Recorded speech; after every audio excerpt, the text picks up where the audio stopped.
Is Malaysia falling behind Vietnam when it comes to education? According to PISA 2022 ranking, Malaysia ranks at 47 while Vietnam ranks at 34.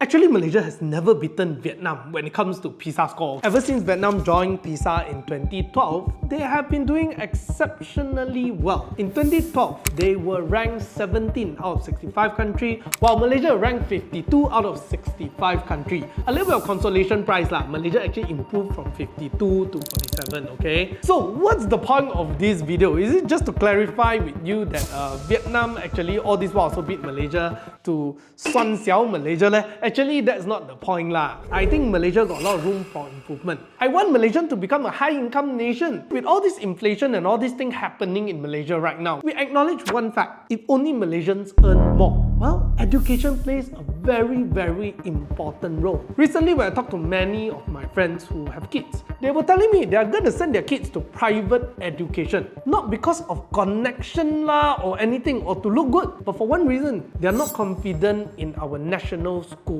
system. If you can afford to send your kid to private education, good lah. But what if those who are in B40 and the M40s who can't afford to send their kids to private education? The poor people who can't send their kids to good education system in the private school will be left behind. And those who have money to send their kids to private education for the better quality education will do better and better. What happened is, we're going to have a wider and wider wealth gap. The poor will be poorer, the rich will be richer. And to answer this question, I actually did quite a bit of research, reading up research papers, reports, and even watching academic presentations. And here's what I discovered. Firstly, it's about government's political will. In 2013, the Communist Party in Vietnam approved this legislation called Resolution 29. This is a comprehensive education reform that puts the development of Vietnam's education system at the top of their socio-economic development plan. In short, the education reform is the Communist Party #1 priority. We know when it comes to a communist country, many of these teachers are also party members. When party boss say go, everyone go together. 一条心, you know? But in Malaysia, ever since God knows when, our education system has been going through a flip-flop, flip-flop, flip-flop. Before you can even really see results, already changed system. More importantly, when system keep changing, how can teacher cope with all these changes? Today you tell me teach in this way, this is important. Before I even become the expert in teaching it this way, already changed system. The next thing is their focus on STEM subject and teachers training. Why do I lump this together? Because it's not just about syllabus. Teachers also need to receive adequate training to make syllabus interesting. You can have the best syllabus in the world, but if the teachers are not well trained to teach that syllabus, it's going to be a disaster. It's not going to be interesting. In Vietnam, they put a lot of focus in it. They revamped their syllabus and made it as good as they think it is lah. They also provide a lot of trainings to the teacher. They make sure their teachers are equipped with the most innovative teaching methods. And because of this, in Vietnam, there was an increase of 50% enrollment of students into STEM-related courses. As compared to Malaysia, well, according to news outlet, many of our students are more interested in becoming social media influencers lah. Now think about it, because if you're talking about a high-tech world moving ahead with high-tech industry, one of the most important workers is actually STEM industry worker. If you do not have enough students enrolling into STEM-related subjects, how on earth are you going to find more STEM-related employees for industry to come here in Malaysia in future? Alright guys, just a quick update on the 27th of June. Our Education Minister Fadila Siddiq has just announced that the student enrollment in STEM subjects among upper secondary students rose to 50.83%. She also mentioned that there are many things that are being implemented right now to enhance students' interest through innovative learning approaches and curriculum enhancement and improving the skills and abilities of STEM teachers and raising awareness of STEM among students, parents, and public.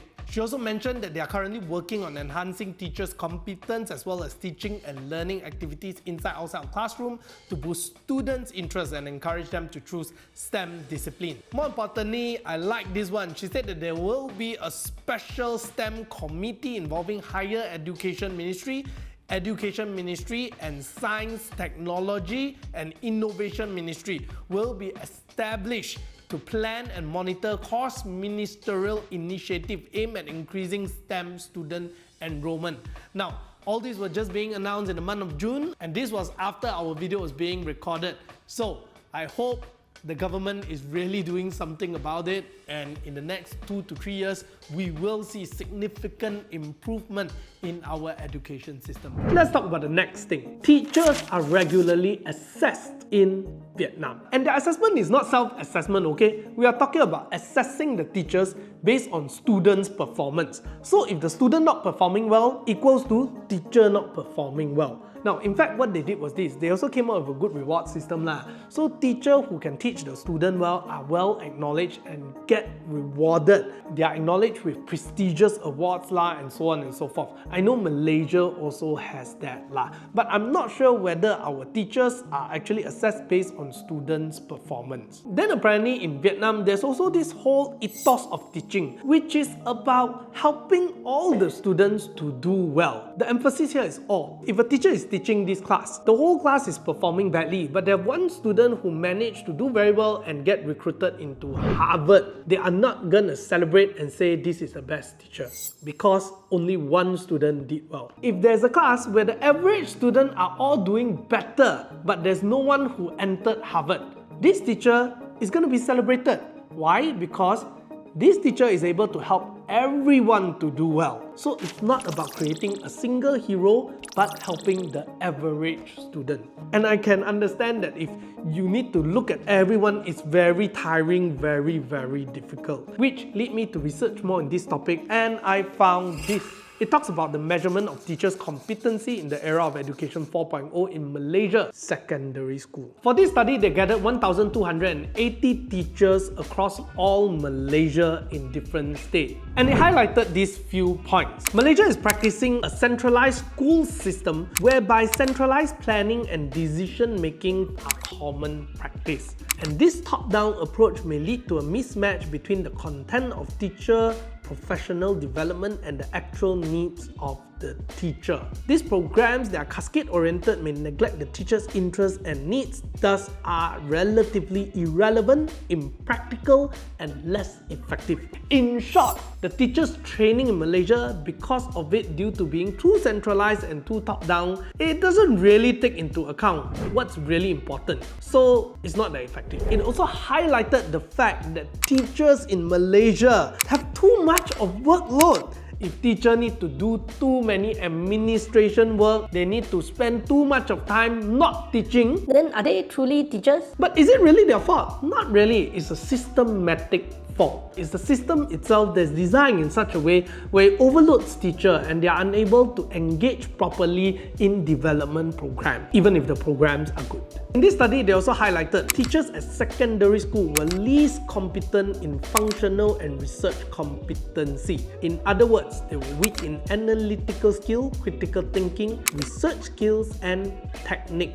It says that many of our teachers feel like they are lacking in critical thinking themselves. Remember we were launching this whole thing about HOTS, higher order thinking skill thing, that include critical thinking skills. They want our students to be able to think like that. But if our teachers themselves are not equipped with critical thinking skills, how on earth do you think that our students will be able to think critically? It says that there is a pressing need for teachers to enhance this competence so that our students are trained to be critical thinkers and problem solvers in the 4th Industrial Revolution. Within this research article, there are quite some recommendations given as well. For example, the MOE should probably proactively review the development of teacher education as well as TPD program, Teachers Professional Development Program, periodically to ensure its effectiveness.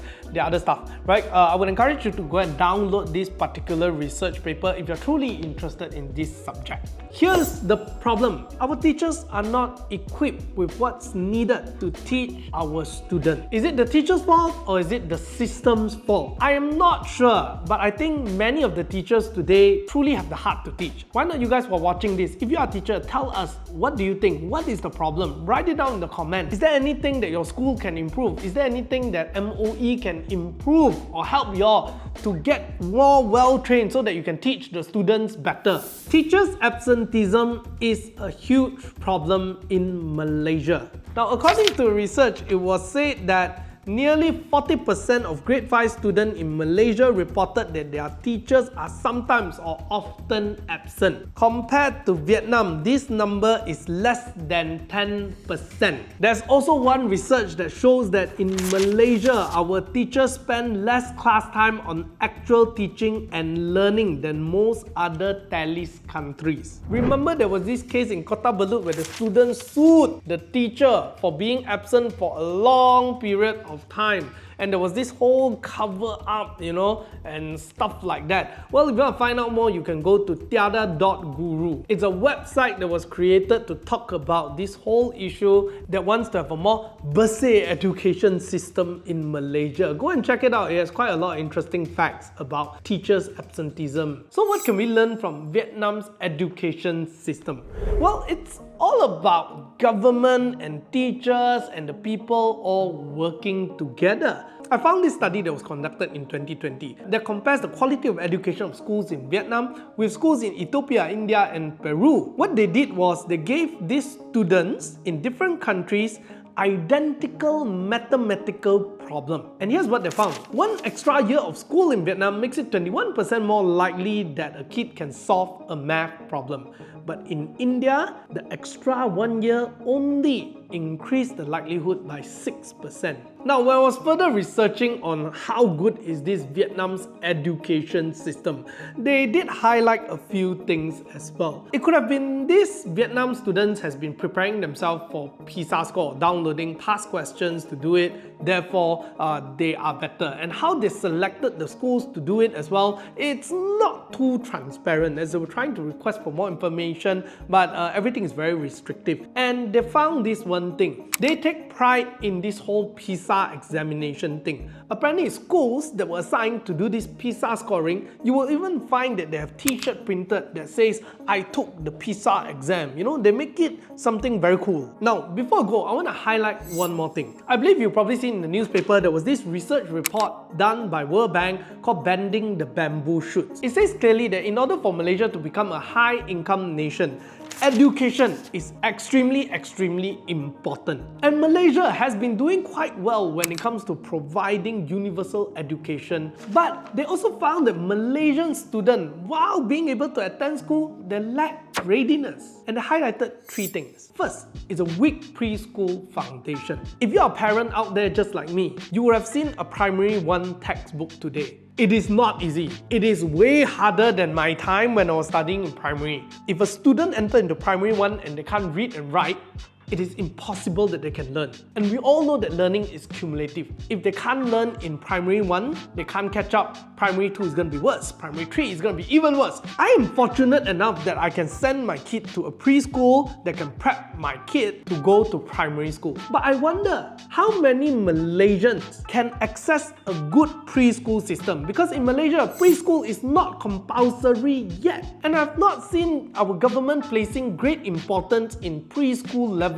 education. Mostly we talk about tertiary education, primary and secondary, but preschool seems like a forgotten area in education in Malaysia. And if you go to a private preschool in KL, it's extremely expensive. So what happened is that for families who are poor and they can't send their kid to a good preschool to prepare their kid to go into primary 1, they're just going to be left behind. I hope our government will focus on a universal preschool education for Malaysians, and a good quality one, so that by the time they go to primary 1, they can catch up. You must remember all these good syllabus that you make, if let's say people are not ready, then it's just a waste of time.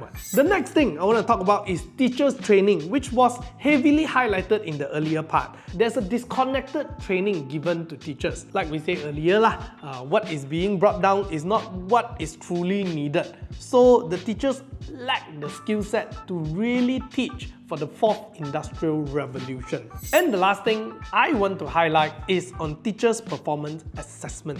In Malaysia, being a teacher is an iron rice bowl. It means you will never get fired. I'm not sure how the teachers in Malaysia are being assessed. So far from what I've heard, there's no proper incentive system to really incentivize teachers to perform better. I've heard that it is self-assessed. I heard there's inspector and so on. But I've not heard that it's based on students' performance. Compared to Vietnam, if you're not performing well, teachers can get penalized for not doing their job. But in Malaysia, teachers, at most, you get transferred. Our teachers, I've seen some who are very, very good, okay? But I know there are also some teachers who are not good. The point that I want to make is this: teachers who are good should be rewarded, and teachers who are not good needs to improve, and there should be a system in place to help them to do that. I believe that Malaysia is due for an education reform, and one that is not going to be flip-flopping here and there, but with strong political will and government will that they will actually want to change education system. I even would suggest that we should make education itself an independent institution from the government, so that even when there's a change of minister, they won't U-turn here, U-turn there, change this, change that, you know, it will be just implemented as is. Because in order for us to see improvement in education, it takes years. So if we were to allow education system to be dependent on the parties that are ruling, it's going to be a tool to be used to create glamour. It will easily become a tool for politicizing. I hope Malaysia can improve on our education system, and ultimately we can become a high-income nation. All these are my personal views. You may agree with me, you may not, but I welcome you to share your comments below.